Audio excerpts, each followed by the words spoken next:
जय सच्चिदानंद जी। पुस्तक भक्ति दीपक। भूमिका। उठ उठ और नींद से होशियार हो सोने वाले, वरना पछताते हैं फिर वक्त के खोने वाले।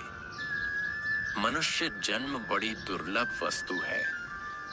इसको पाकर मालिक की भक्ति से गाफिल रहना मामूली गलती नहीं है, क्योंकि यह शरीर बड़ी मुश्किल से प्राप्त होता है।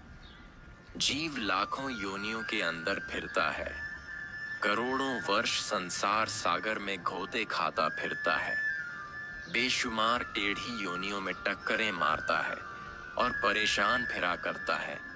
तब कहीं जाकर मनुष्य का शरीर मिलता है। फिर ऐसे अनमोल शरीर को पाकर उसके असली मकसद को जानना न जानना और तमाम उम्र इंद्रियों के सुखों में ही प्रवृत्त रहना आखिर अफसोस दिलाता है। फैलाकर पांव जो यहाँ सोता है, वह सिर पर रख के हाथ फिर रोता है। चलते हाथों कुछ कमा ले ओ गाफिल, क्यों उम्र अजीज मुफ्त में खोता है। इस संसार में हम क्यों आए हैं और किस लिए भेजे गए हैं, इस बात की समझ बहुत कम आदमियों को होती है।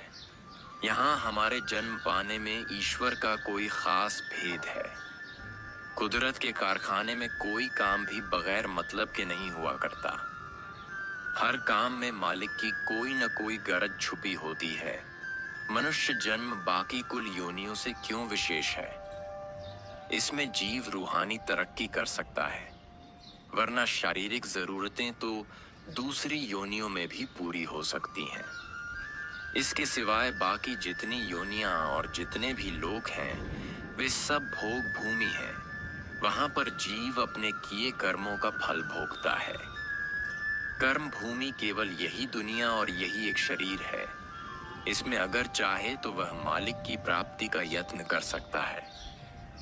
स्वर्ग में देवता लोग रहते हैं, शारीरिक हर तरह के सुख उनको हासिल हैं, मगर वे भी परमेश्वर के हुजूर में याचना करते रहते हैं कि उनको मनुष्य का चोला मिले, जिससे उन्हें रूहानी तरक्की का मौका हाथ आए।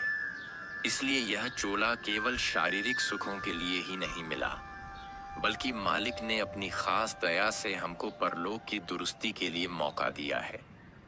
हमको चाहिए कि इसके असली मकसद को समझें और परमार्थ की प्राप्ति के लिए कोई ऐसा रास्ता अख्तियार करें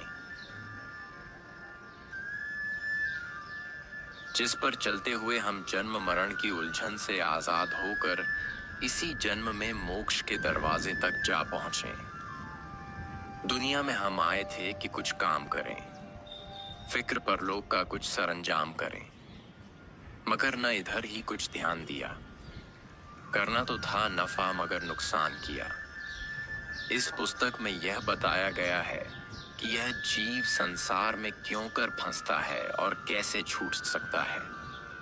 क्यों यह बार बार जन्म मरण के चक्कर में गिरकर पड़ा दुखी होता है और क्यों कर सुखी हो सकता है। दुनियावी सामान हमको क्यों मिले हैं और उनका इस्तेमाल कैसे होना चाहिए। भक्ति वास्तव में क्या चीज है और वह कैसे उत्पन्न होती है।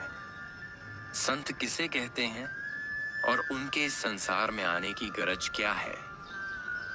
परमार्थ का असली स्वरूप, गुरु की जरूरत, गुरु और शिष्य का रूहानी संबंध, पूरे सद्गुरु हकीकत में क्या वस्तु है, भक्तों और संसारियों की चाल, भक्ति और ज्ञान में भेद और भक्ति की विशेषता, सिद्धि करामात आदि 14 प्रकरण हैं। उनमें ज्यादा हद तक तो नसर ही से काम लिया गया है, मगर फिर भी साथ साथ संतों की वाणियों के हवाले दिए गए हैं और जिस आशय को भी लिया गया है उसको अपनी तुच्छ बुद्धि के अनुसार स्पष्ट तौर पर खोलकर समझाने की कोशिश की गई है। यह पुस्तक कोई विद्वता के भाव को लेकर नहीं लिखी गई और न ही इस दास को विद्वान होने का दावा है। ज्यादातर इसके लिखने का कारण यह हुआ कि मुद्दत से अक्सर सत्संगियों की यह ख्वाहिश थी कि उनके पास कोई ऐसी पुस्तक होनी चाहिए जिसकी सहायता से वह अपने परमार्थिक विचारों को तरक्की दे सकें और आपस में मिलकर उस पर से सत्संग किया करें। इस मांग ने बढ़ते बढ़ते आखिर इस बात के लिए मजबूर कर दिया कि कुछ सत्संग के विचार पुस्तक के रूप में प्रकाशित होने जरूरी हैं। इसलिए वक्त वक्त महापुरुषों के चरणों में बैठकर जो कुछ सुना गया था या सुना जाता है, उसी को याद कर कर के कुछ ऐसी सरल रीति से लिख दिया गया है जिससे मामूली पढ़े लिखे सज्जन भी इससे पूरा पूरा लाभ उठा सकेंगे। गुरुदेव आशीर्वाद दें कि हमारे पढ़ने वालों के परमार्थिक विचार प्रफुल्लित हों और वे दिन ब दिन अपना पांव आगे की तरफ उठाते और बढ़ाते चलें। यह खाकसार भी इस सेवा को अंजाम देने के काबिल बने। जय सच्चिदानंद जी।